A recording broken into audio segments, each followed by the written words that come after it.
Kemudian juga diperkuat dengan dalil bahwa imam itu apa? Waqafa beribadah sunnah.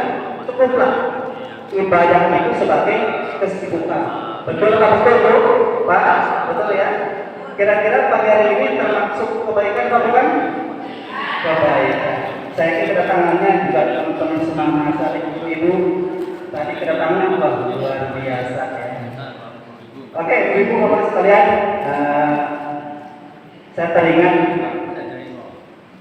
tafsir atau dari di surat Al-Asr ayat 16, insya Allah, yang mana di situ dijelaskan A'udzubillahi minasyaitonirrajim, bismillahirrahmanirrahim, kama qala syaitanu qala lil insani kufur falamma kafara qala inni bari'um minka inni akhafullaha rabbal alamin. Jadi di situ Ibnu Abbas menjelaskan dan tafsir atau dari bahwa dulu itu ada kisah yang menarik yang bisa dijadikan sebagai pelajaran bahwa ada di situ rahib, ya orang pintar di saat itu ya, dia itu ahli ibadah, kemudian juga cerdas, pintar, banyak ilmunya, sehingga kaya banyak dari segala penjuru itu selalu berdatangan untuk menanyakan perihal ilmu agama.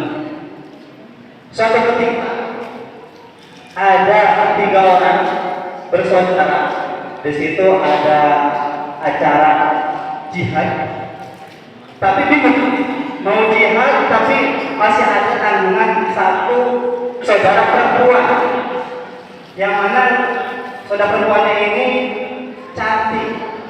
Dan di saat itu kategorinya apa ya? Kalau bahasa sekarang itu yang paling dominan apa ya? Pendam desa begitu ya. Sangat cantik sekali. Mungkin kayak ibu-ibu dulu ya masih muda begini gitu ya.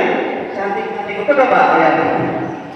Nah, tapi kondisinya dalam keadaan sakit parah si saudara perempuannya ini.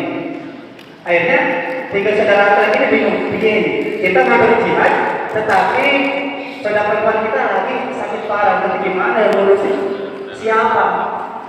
Akhirnya mereka rembukan, musyawarah. Akhirnya diputuskan bahwa gini aja, kita bawa saudara perempuan kita itu ke rohib yang sudah jelas ilmuannya, ketawaduannya, kesolehannya.